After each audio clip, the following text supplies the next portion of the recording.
I'm excited to present 1 Million Home to you guys. And today I have Brandon Stiver with us. He's the Director of Programs and Partnership over there. And Brandon, welcome to our Zoom call. Thanks so much, Spencer. Great to be with you guys.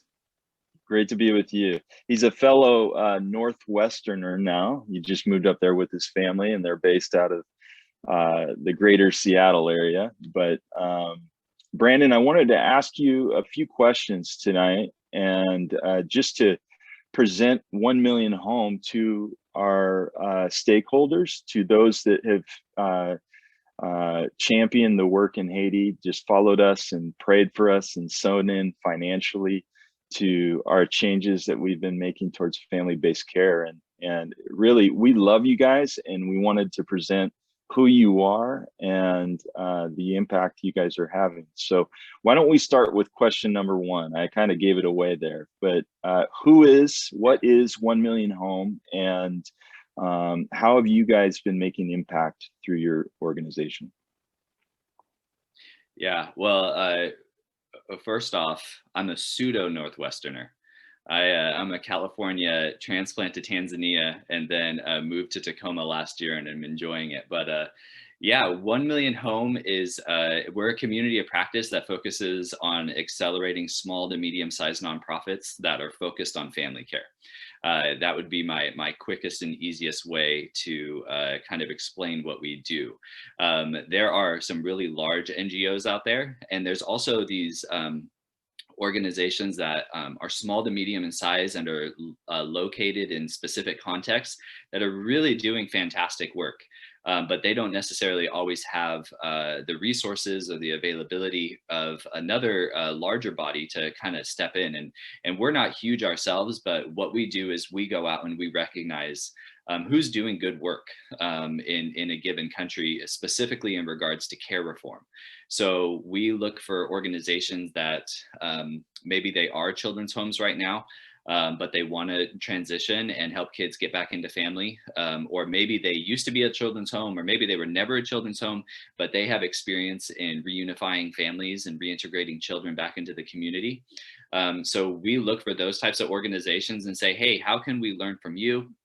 How can we connect you with other nonprofits that are doing similar work, maybe in a different context? And how can we, in a community of practice style, just encourage best practice and encourage growth for nonprofits that we find to be doing really great work. So the impact that we've been having, we have been operating for the last few years now. Our parent organization worked previously to impact the orphan crisis, so to speak, by facilitating international adoption of special needs children. And that organization, it's still there. It's our parent organization called Chosen and Dearly Loved Foundation.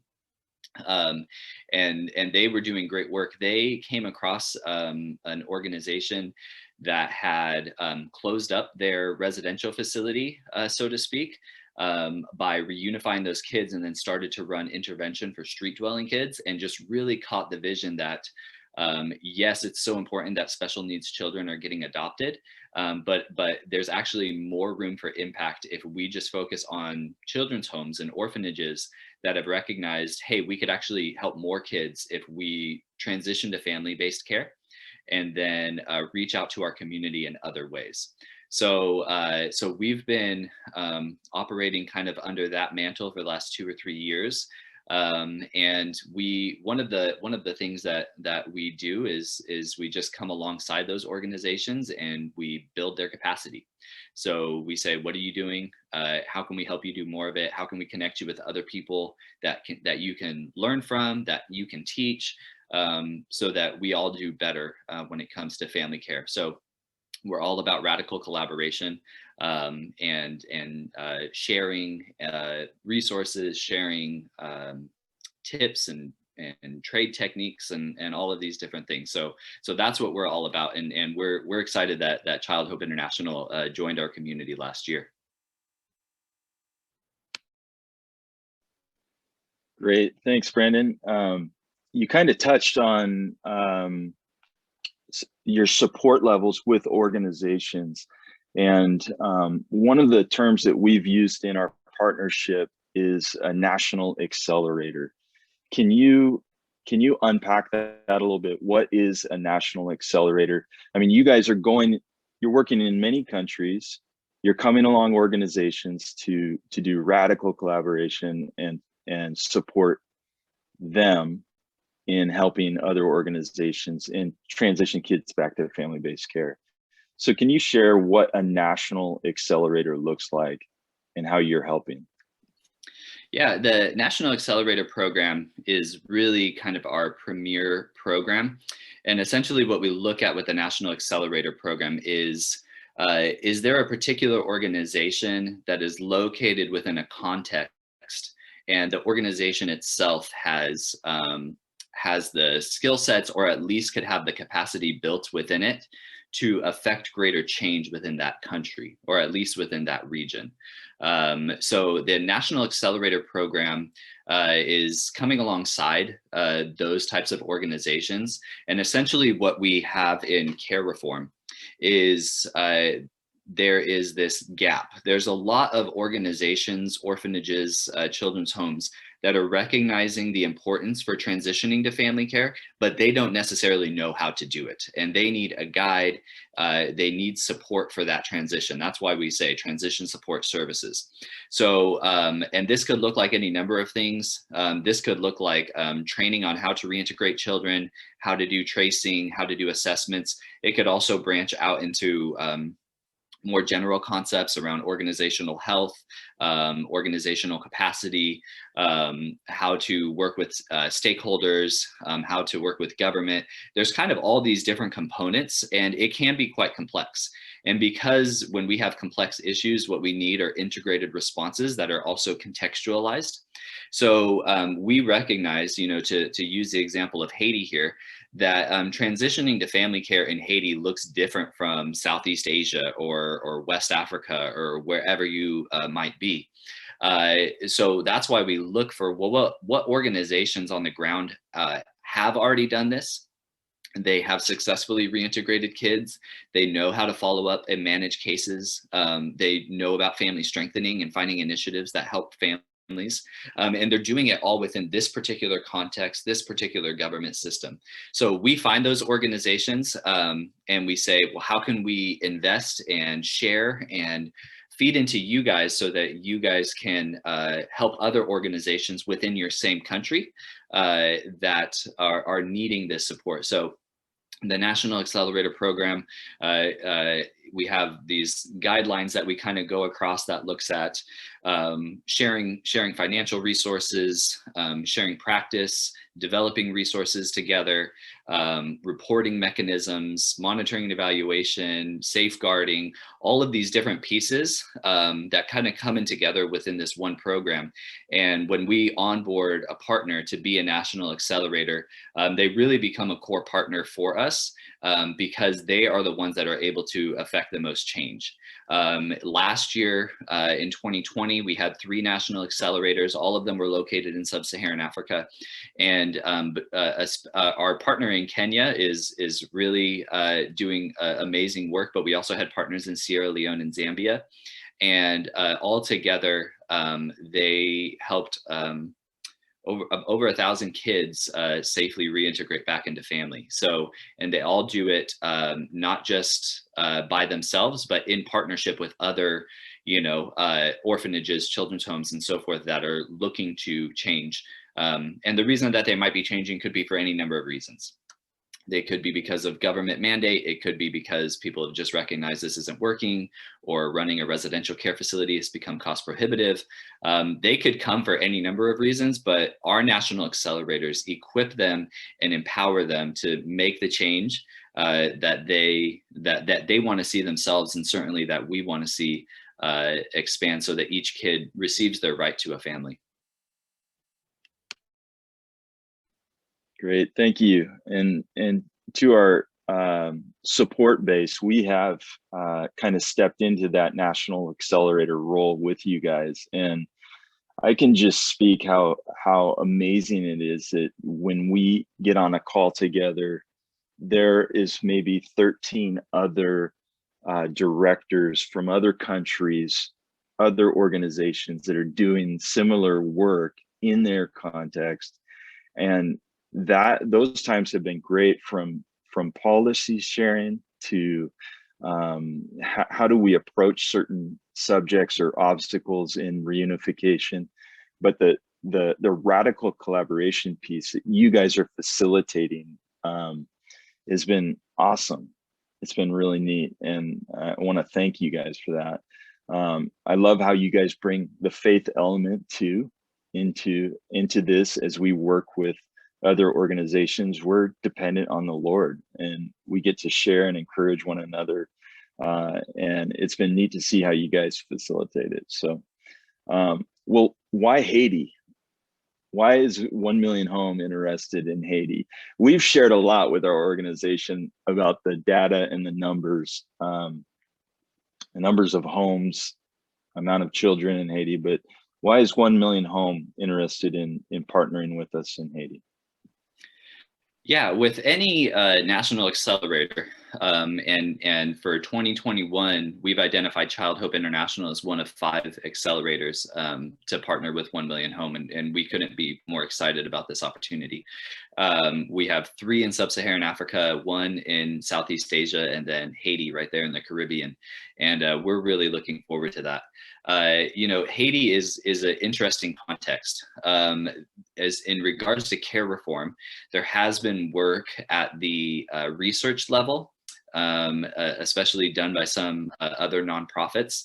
There has been a lot of work done at the government level, and some of the policies that are coming out of the central government, which we understand has some tumult as well. But some of the policy pieces are there. At the same time, we recognize that there's a lot of poverty there, and when we look at kids that are becoming separated from family, poverty is the most common root issue, or certainly exacerbates other issues within the home that lead to family separation. And we also see a lot of Western involvement. A lot of missions teams, a lot of nonprofits and NGOs that have stepped in there, not always with great effect, to be frank. And we recognize that, and at the same time, it also gives credence to our approach to care reform, which is this grassroots level that starts with the organization. Sometimes when we only focus on the policy piece, some of those words might already be on paper, and it's not necessarily as important. And what we tend to see then is a gap in implementation. The way that we address those gaps in implementation is by focusing at that organizational level. So those are some reasons why Haiti. The more important thing to me is why Child Hope International. And because there are other organizations that we've spoken with in Haiti that are great people, and doing good work. I think, along with understanding the context, it's also understanding who you partner with. So when I first got to speak with Amanda, and then with you, Spencer, I was drawn to the approach that you guys were already taking, thoughts and desires to not only finish your own transition to family care and ensure that the children that have been in your care, that you guys love and care for, that they also are able to re-enter their families. But even aside from that, that you guys had a desire to support and help other organizations in Haiti. So from the onset, you guys were looking at, hey, we want to pass this blessing forward. We want to support other organizations. And as soon as I hear that, I think, well, these people could be good candidates for the National Accelerator program, and people worth coming alongside. So, and we take into account, the integrity and the character, the humility, and also the expertise and what staff is an organization hiring. And we take into account all those things. We make them, fill out documentation that makes them kind of pull apart the pieces for their project. And when we look under the hood, we say, this is somebody that we're interested in partnering with. So the partnership with Child Hope International is what excites us most about Haiti, while also recognizing that a lot in the environment is there. It is ripe. It is ready for kids to be reintegrated back into family. And we're looking forward to getting this project underway. We're already starting to lay the groundwork, and we'll be stepping up the partnership even in Q2 this year. So we're just really excited for this opportunity. Thank you. And I hope everyone listening, they hear that we're excited to work together, but, we would both be the first to say, this isn't about us. And there are so many orgs on the ground that have already poured into us. I could name them off right now, but I'm so thankful for the work that is happening in Haiti, the different orgs that are doing family-based care. And I think, I mentioned this already, but this ethos of radical collaboration is really at the core of our hearts. I mean, if we share our information, our resources, and collaborate, and the end result are children getting to go back home and to their families and know who they are and where they come from, it's a win-win-win. And we're excited about that. We want to replicate.